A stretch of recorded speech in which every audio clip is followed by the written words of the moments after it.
You know that specific heavy silence that fills a car on the drive home from a casino? Oh, it is palpable. It's so heavy. It really is distinct. You're driving home, or maybe you're sitting on that charter bus just staring. Staring at the fabric on the seat in front of you. The neon lights are fading, your wallet feels physically lighter. It's like a phantom limb, and you just have this sinking, hollow feeling in your stomach. And you're tired, annoyed. Tired, annoyed, and asking yourself the same two questions over and over. Where did all that money go? And why did I even do that? It is a universal experience, the post-casino regret. It's almost a ritual for so many people. It's the walk of shame, but for your bank account. I've definitely been there. Ah, But today, we are flipping the script on that entirely. we are. We've pulled together a really fascinating stack of research, some insider guides, and psychology papers that outline something called the casino compass. And the promise here is pretty bold. It is. It claims that most people don't lose because of bad luck. They lose because they are playing the wrong game. And that is the crucial distinction we need to make right at the top. If you walk through those doors thinking the game is man versus machine or me versus the math, you have already lost. You've lost before you even sit down. The math is immovable. The house advantage is built into the architecture, literally, into the microchips. The casino compass suggests the real game isn't about beating the slots, it's about winning the trip. Okay, I have to play devil's advocate immediately. Winning the trip sounds nice. It sounds like a great marketing slogan. But isn't that just something losers say to make themselves feel better? Uh-huh. Oh, I lost $500, but I had a great time. It feels like a participation trophy. That is a fair skepticism, I get that. But no, this isn't about moral victories or, lying to yourself. It's about a hard calculation of value. Value. Think about it. Unless you are a professional poker player or a card counter, you aren't there to pay your mortgage. You were there for entertainment. Casinos aren't just selling gambling. That's the biggest misconception.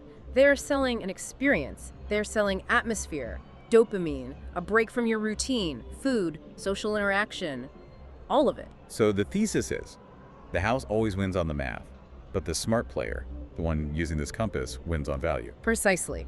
We are going to unpack 7 strategies, plus some advanced moves, to turn a casino trip from a financial disaster into a controlled, high-value day out. And the first strategy is wild to me because it implies the game starts way before you even hear a single slot machine ring. Right. Strategy 1, the trip before the trip. Now, most people, myself included, usually think the trip starts when you walk through the heavy glass doors and get hit with that blast of floral-scented air conditioning. But the source material argues it starts the moment you commit to going. Specifically, let's look at the transportation. A huge demographic of casino goers takes the bus charters, shuttles from the city. And you usually view that bus ride as dead time. It's the hurdle you have to jump over to get to the fun. Just staring out the window, checking your watch, maybe putting in headphones and ignoring the world. That's my move, yeah. Exactly. But if you're looking at this through the lens of value, that ride is free entertainment. You have paid $0 for a chauffeur. This is your warm-up round. So you're saying reframe it. The research suggests that by reframing this time from waiting to leisure, you actually lower your cortisol levels before you arrive. You stop rushing. But there was a hidden layer here that I found really interesting regarding the bus host. Bus host, yes.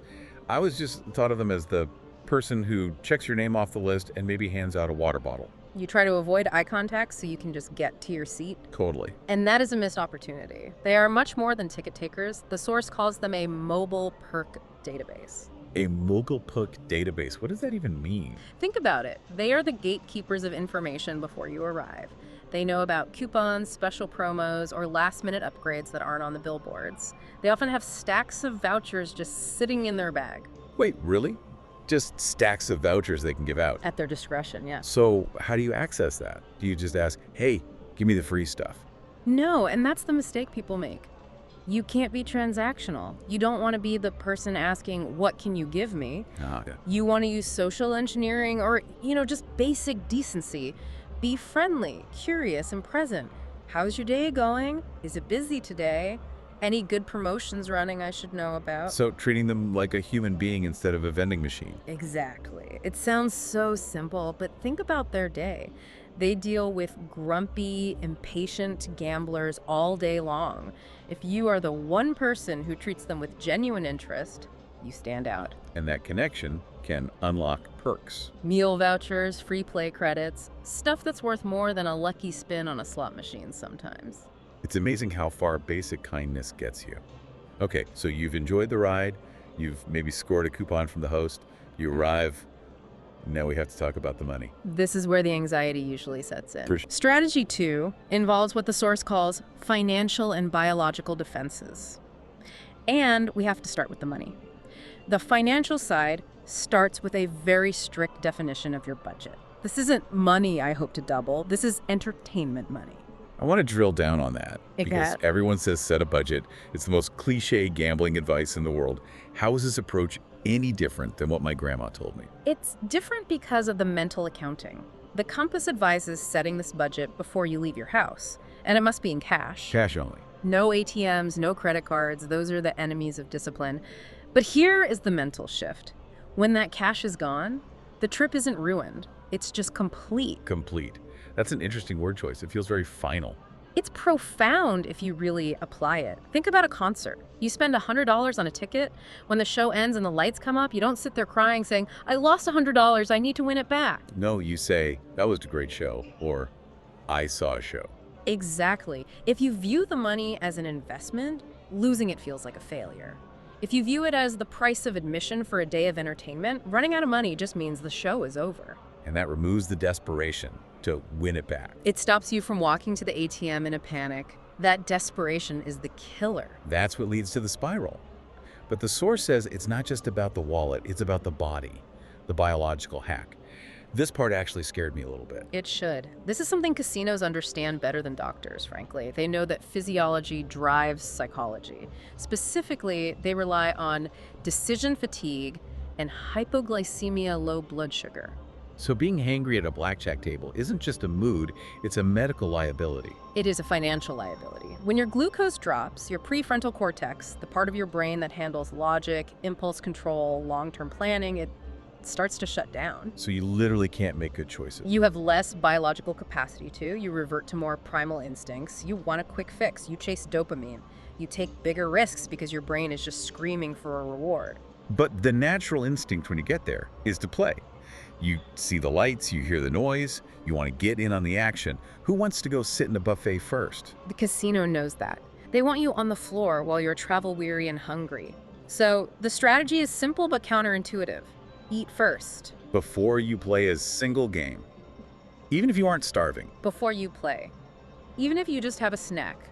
Most people rush to the floor, play for 4 hours, lose money, and then go eat while feeling miserable. Right, the sad, angry meal. The source says, flip it. Go straight to the buffet or the restaurant. I can see the logic. It's a mental reset. You settle in, you aren't rushing. Plus, practically speaking, lunch is usually cheaper than dinner. Correct. That's the hidden win. Yeah. You get a solid meal, your blood sugar is stable, your decision-making is optimized, and you've likely saved 20 or 30 bucks by eating lunch instead of dinner. You're starting the day with a win on the value board before you've risked descent. So you're full, you're calm, you've got your cash budget. Now you hit the floor. This brings us to strategy 3, mastering the mechanics. And the first mechanic is time. We all know the cliche. Casinos don't have clocks, they don't have windows. They are designed to be these timeless voids where it's always noon and always midnight at the same time. It's like Las Vegas operates in a different dimension. You walk in, look down at your watch, and suddenly 4 hours have vanished. It really does. They don't want you to know how long you've been pressing that button, so you have to bring your own time. The source suggests setting a phone alarm for every 90 minutes. Why 90 minutes? Is that just an arbitrary number? No, it's based on ultradian rhythms. Our brains operate in cycles. You can only maintain high-level focus and emotional regulation for about 90 minutes before you need a reset. And after that, you just drift. You drift into what researchers call a zombie state. That's that trance where you're just hitting the button without even looking at the reels. I've seen people doing that. Their eyes are just glazed over. Exactly. They aren't even enjoying it anymore. They are just laboring. So when that alarm goes off, it is a trigger for a restoration break. You must stop. You have to get up. Get up, go to the bathroom, get a glass of water, maybe step outside for fresh air if you can. Just to snap out of it? To break the trance, you ask yourself, am I still having fun? How is my budget? It restores your executive function. It wakes you up. Now, speaking of mechanics, we have to touch on the player card. This is a controversial one. I have friends who refuse to use them because they think the casino is tracking them, or, and this is a big one, that the machine pays out less if the card is in. Okay, the verdict from the experts is clear. Use it, but understand how it works. The myth that the machine pays less is false. The random number generator does not care about your card. So what's the downside of not using it? Playing without a card is, as the source puts it, donating value. Donating value. Okay, but how does the tracking actually work? What are they measuring? This is where we get a little technical. The casino tracks your ADT, your average daily theoretical. They don't care if you win or lose on a specific day. They care about how much coin-in you played. So how much money you cycled through the machine? Exactly. The points they give you are effectively a rebate on that volume. It's like credit card rewards. You spend money, you get a tiny percentage back. And those points turn into free meals, room discounts, that sort of thing. Right. If you don't use the card, you are leaving that value on the table. But, and this is a massive but, there's a trap. I knew there was a catch. The expert insight here is that points are a bonus for behavior you were already doing. They should never, ever be the motivation to gamble more. So when you find yourself saying, oh, I just need 50 more points to get the free buffet. And you put another $100 in the machine to get them, you have lost the value game. You just paid $100 for a $20 buffet. That's the gamification at work. They want you to chase the status. You have to be smarter than the algorithm. Take the points you earn naturally, but never chase them. Okay, speaking of gamification and traps, let's talk about free play. This is strategy 4. You get that coupon in the mail. $20 free play. It feels like a gift. It does. It's designed to. My eyes light up when I see those. But the source says this is a trap. Well, the casino wants it to be bait, but you have to treat it differently. This is one of the most powerful psychological pivots in the whole deep dive. Okay. The casino gives you $20 of free play, hoping it acts as a spark. They rely on the house money effect. The house money effect. Yeah. Break that down for me. It's a concept from behavioral economics. People take significantly bigger risks with money they don't feel they earned. The casino wants you to put that 20 in, win a little, get excited, and then burn through your own cash chasing that high. They want to start a fire. So how do we douse the fire? You treat free play as found money with one specific job. Convert it to cash immediately. Walk me through that. Yeah. I put the voucher in the machine. You put the free play in, you pick a low volatility machine, something steady, not a high-risk jackpot machine. The moment you hit anything, let's say you turn that $20 credit into a $15 cash out ticket, you cash out. Immediately. Don't spin it down to zero. Immediately, do not spin it again. Okay, so I have a ticket for 15 bucks. You take that ticket to the redemption machine, get the physical cash, and here is the trick. You put it in a separate pocket. A separate pocket. Why does the pocket matter? Is this superstition? No, it's psychology. You have just created a tangible win. You walked in with zero, and now you have $15 in your left pocket that you didn't have before. You turned nothing into something. I see. It breaks that house edge feeling. You feel like you've already won. Exactly. This is your winner's fund. The rest of your session, you are playing with a relaxed mindset. You aren't desperate to get even because technically you are already up. So even if you lose your entertainment budget from your right pocket, you still go home with cash in your left pocket. And that feels like a victory. That is such a simple hack, but I can feel how effective it would be. You walk out to the car, reach into your pocket and feel cash. It changes the whole narrative of the drive home. It rewrites the ending of the story. Okay, so we've managed our time, our food, our free play. Now we need to look at the big picture. Strategy 5 is about the value calculation. And this goes back to our intro. Redefining what winning actually means. This is the core philosophy. You have to stop asking, did I win money? Because the answer will usually be no. The math guarantees it. The question you must ask is, what value did I receive? Give me an example of the math here, because I think people struggle to quantify fun, especially when they're down 100 bucks. Okay, let's look at a hypothetical trip. Let's say you took the bus, which was free. You ate the buffet at lunch. Let's say you paid $20. You played slots for 4 hours. You had a few drinks. You chatted with some friends. And at the end of the day, your gambling budget is down $70. Okay, so on paper, I lost $70. That stings a little. In the old mindset, yes, you are a loser. But in the value mindset, let's look at the comparables.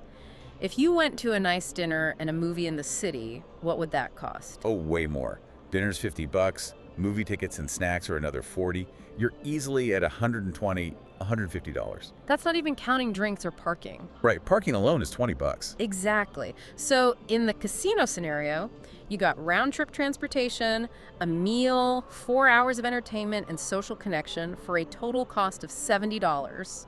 You actually saved money compared to the alternative night out. So the scoreboard is enjoyment per dollar. Precisely. If that $70 bought you a day of fun, you won. If you spent $70 and were miserable, stressed, and hungry, then you lost.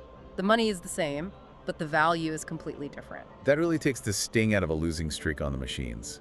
If you are having fun, the machine is just the ticket price. And this leads into the advanced moves the source mentions. Because if you are focused on experience, you start treating the environment differently. Insider etiquette. The source makes a big deal about this. It's not just about being polite, it's about strategy. Hosts, dealers, cocktail servers, they are the human software of the casino. They remember faces. And if you're the grumpy guy banging on the glass, swearing at the machine, you are invisible. Or worse, a nuisance. And nobody wants to help a nuisance. But if you are the person who smiles, tips reasonably, and treats them with respect, the energy changes. You get better service, the cocktail waitress comes back faster. The dealer might offer you advice. You get those soft perks, a free drink, a line pass at the buffet. It turns the casino from a hostile environment into a friendly one. Exactly. And the final advanced move is data collection. Keeping notes. Like a diary. That sounds a little nerdy. It is nerdy but effective. Keep a simple log on your phone. Which casino gave the best food comps? Which bus ride was the most comfortable? Which time of day was the most relaxing? It turns it from a mindless habit into a curated hobby. You're optimizing for value. You are taking control. Instead of being a passive participant getting drained by the casino, you are an active navigator finding the best route. Navigating. That really brings us back to the title. The Casino Compass. That is the closing argument. The rule is, you're not there to beat the casino. You are there to navigate it. If you maximize the value and you control your emotion, you always leave ahead. Even if the slots didn't cooperate. The slots are just the background noise to your successful trip. I really love that perspective. It puts the power back in your hands. You aren't a victim of luck. You're the architect of your day. And that applies to so much more than just casinos. Oh, absolutely. And that's actually where we want to leave you today. We want to challenge you to take this compass mindset out into the real world. Here is the provocative question to mull over. If we applied this enjoyment per dollar metric to other expensive habits or vacations in our lives, how many of those trips are we actually losing? Ooh, that's a heavy one. Are you spending money on things that stress you out just because you think you're supposed to? Are you chasing a win in your career or your social life when you should be focusing on the experience? It's something to think about on your next bus ride. That's it for this deep dive into the Casino Compass. Safe travels, and may your pockets, especially that left one, stay full. Navigate wisely.